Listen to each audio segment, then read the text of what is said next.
6일 지방선거가 이제 2주일 앞으로 다가왔습니다. 경북지사 선거는 재선에 도전을 하는 국민의힘 이철우 후보와 도의원 출신의 민주당 임미애 후보의 맞대결로 이루어지게 되는데요. 네, 이 시간 민주당 임미애 후보 모시고 이야기 나눠보도록 하겠습니다. 예, 어서 오십시오. 안녕하십니까? 네, 안녕하십니까? 예, 반갑습니다.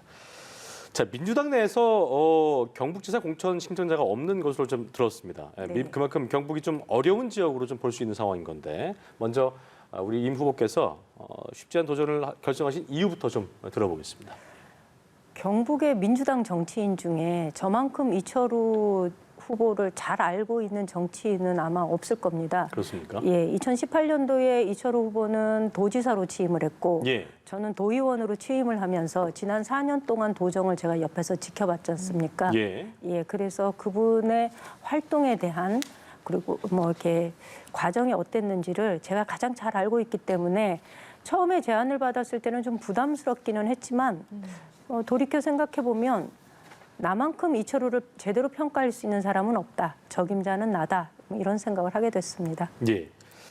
경북지사 재선에 도전을 하는 국민의힘 이철우 후보와 맞대결을 네. 벌이시게 되는 건데 지난 4년 동안 그 이철우 지사의 경북 도정을 평가한다면 네. 어떻게 좀 평가할 수 있을까요? 저는 크게 세 가지 면에서 좀 평가를 하고 싶습니다. 이철우 지사가 1년 정도 일을 해본 뒤에 했던 말이 뭐냐 하면 이런 상태로 가면은 경북의 미래가 없다.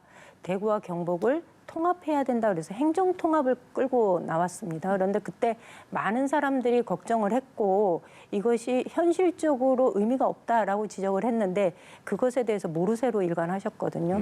한 3년을 끌다가 이제 와서는 이거는 중앙정부가 해야 할 일이지 하나의 지방자치단체에서 해결할 수 있는 문제가 아니다라고 하면서 이제 발뺌을 합니다. 우리가 허송세월 4년을 보내는 동안에 부울경은 이미 메가시티를 선언했고 2040년도에는 세계 8대 메가시티로 도약하겠다라는 구체적인 계획을 가지고 있습니다. 그래서 예. 저는 우리가 그냥 흘려보낸 4년이 굉장히 아쉽고요. 예. 또 하나는 대구공항 이전을 하는 과정에서 이 문제를 갈등을 조정하겠다고 나섰던 이철우 지사가 예.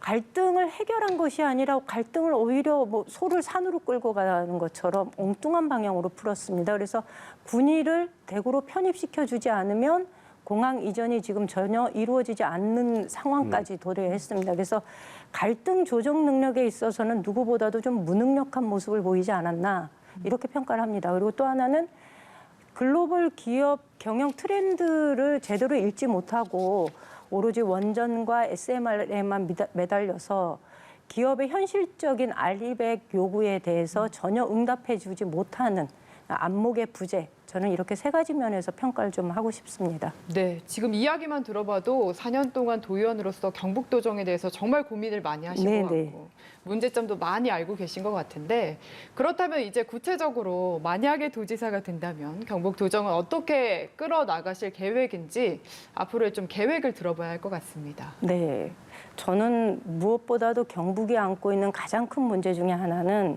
인구 소멸, 지방 소멸의 위험이 아주 현실적으로 닥쳤다는 겁니다. 이 문제는 외부에서 사람들을 유입해서 해결할 수 있는 문제가 아닙니다.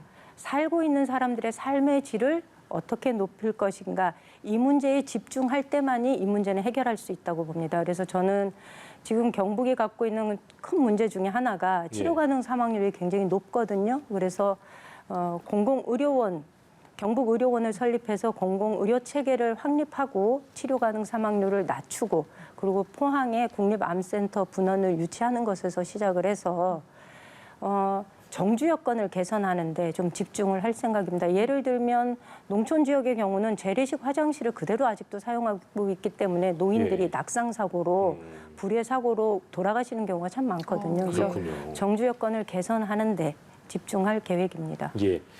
앞서 말씀하신 그 대구 경북 통합 신공항 이전 이것 때문에 이제 군의군의 대구시 편입 문제가 좀 풀리지 않고 있는 상황인 것 같은데 네, 네. 임 후보께서 생각하시는 어떤 해결 방안이 있을 것 같아요. 어떻게 좀 생각하고 계신지 들어보겠습니다. 이거는 문제를 풀어내는 과정부터 좀 저희가 잘 살펴봐야 됩니다. 과정부터 봐야 된다. 네, 네. 예. 그리고 이 문제는 결국은 새롭게 당선되는 대구시장과 예. 다시 원점에서 다시 한번 어디서 문제가 꼬였는지를 풀어봐야 이게 해결될 수 있다. 그리고 군의의 경우는 이전에 대한 그러니까 편입에 대한 약간의 불신이 있습니다. 그렇지만 이 문제는 그동안 대구 경북의 모든 정치인들이 약속을 한 것이기 때문에 되돌이킬 수는 없습니다. 그렇지만 군이 편입이 공항 건설 사업을 진행하는데 전제 조건은 아니라는 것을 분명하게 말씀드리고 싶습니다. 네. 그리고 또 하나 지금 윤석열 정부가 탈원전 정책 폐기하겠다라는 쪽으로 기조를 바꿨잖아요. 네, 그래서 네. 경북 지역 같은 경우에도 울진 또 신한울 3, 4호기도 네, 네. 지금 건설이 재개될 것 같은데 네. 여기에 대한 생각도 어떠신지 궁금합니다. 지금 정책 결정을 하면 이 정책이 실효되는 그 시점에 과연 이게 의미가 있는 정책인가를 한 10년 뒤를 내다보고 결정을 해야 되지 않겠습니까? 그런 면에서 본다면 2034년 정도가 되면 4월 달에 그 9차 전력 계획에 의하면 우리가 지금 보유하고 있는 19.4기가의 원전이 전면 중단되어도 될 만큼 그 에너지가 재생에너지의 비율이 높아진다는 보고서가 있습니다. 그렇다면 저는 지금 다시 이렇게 원전을 건설을 재개하는 거는 이거는 지지자들만을 바라보고 정치를 하는 전형적인 모습이 아닌가라는 생각을 하고 있어서 이게 결정하기 전에 가동될 10년 뒤를 내다보면서 결정을 했으면 좋겠다라고 생각합니다. 네. 아까 이제 인구 소멸 얘기도 하셨는데 산업화의 주축이었던 이 경북 지역이 어떤 미래 산업 대응에 실기를 좀 했다는 분석도 나오고 있는 것 같습니다. 실제로 네. 이제 지난 연말 통계청 발표를 봐도 경북 지역의 소득 수준이 전국의 최하위권을 기록하기도 했는데 네. 경북 지역의 어떤 미래를 위해서 우리 임 후보께서 생각하시는 어떤 먹거리 산업 어떤 것들이 있을지 좀 들어보겠습니다. 제일 먼저는 경북 이게 산업의 트렌드를 읽어보면은 예. 저희가 경북 북부권 같은 경우에는 주로 농업 도시입니다. 그런데 세계적으로 가장 큰 그 산업 시장이 식품 시장이거든요. 예. 우리가 생각하는 자동차 시장이나 반도체 시장이 아니고, 그래서 이 식품 시장을 겨냥한 준비가 필요하다고 생각을 합니다. 그래서 식품 시장에서도 가장 큰 규모를 차지하고 있는 게 할랄 푸드 시장인데요. 이 문제에 대해서 저는 인증기관을 유치하고 그 지원을 수출을 준비하고 있는 기업들에 대해서 식품 산업을 좀 적극적으로 육성할 수 있는 예. 그런 계획을 준비하고 있습니다. 그리고 또 하나는 글로벌 기업들이 현실적으로 압박을 받고 있는 아리백에 대한 요구들을 저희 경북에서 친환경 재생에너지 생산을 안정적으로 하고 공급할 수 있는 메카로 삼겠다. 이걸 통해서 기업을 유치하고 일자리를 창출하겠다. 이런 계획을 가지고 있습니다. 예. 네, 할랄푸드 약간 생소한데 네네. 또 여기에 대한 비전도 갖고 계시네요. 그리고 또 이건 전국 지자체 아마 대다수의 고민이지 않을까 싶습니다. 지금 인구 소멸 감소하는 지역들이 참 많은 상황인데 경북도 역시 마찬가지라고 네. 들었거든요. 여기에 대해서는 또 어떤 비전들 갖고 계십니까? 저희가 23개 시군 중에서 16개가 소멸 위험 지역입니다. 그렇습니까? 예, 굉장히 심각한 상황이죠. 그렇군요. 네. 근데 이거는 저희가 아까도 말씀드렸지만 외부 인구를 유입해서 이 문제를 해결하겠다라는 건 현실적으로 어려움이 있습니다. 뭐 신도시를 조성해서 유입된 인구나 아니면 기업을 유치해서 유입되는 인구들이 지속적으로 그 지역에 살 의지가 있느냐라고 살펴보면 그렇지 않거든요. 그래서 유입된 인구들이 정주 의지를 지속적으로 가질 수 있도록 하려면 정주 여건을 개선하는 것, 의료 체계를 확립하는 것, 그다음에 일과 가정 생활이 양립할 수 있도록 그 제도적으로 지원해 주는 것. 이 문제는 기업의 역할이기 때문에 기업이 알아서 해야 된다. 이 수준이 아니라 정책적으로 지원할 수 있는 부분이 있다면 저희가 이거를 적극적으로 지원해 주는 것이 저는 필요하다고 생각을 합니다. 예. 임 후보께서 보니까 그 수식어가 참 많으시더라고요. 네. 속 키우는 정치인, 또 네. 보니까 뭐 민주당 최초 여성 지역구 경북도 의원 등등.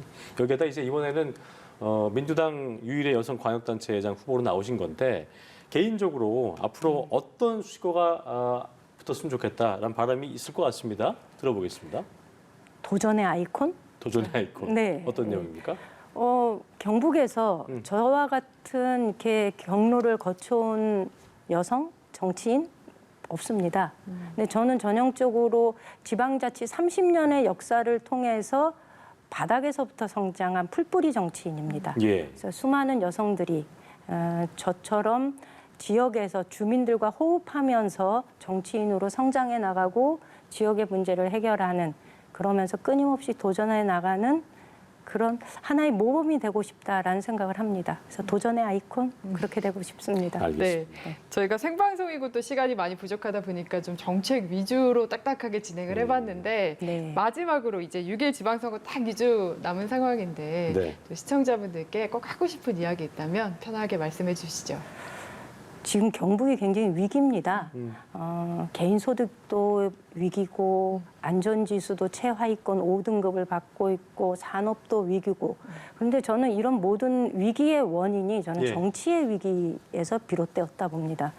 지방자치 27년 동안 하나의 특정한 정당이 모든 정치 권력을 독점했고요.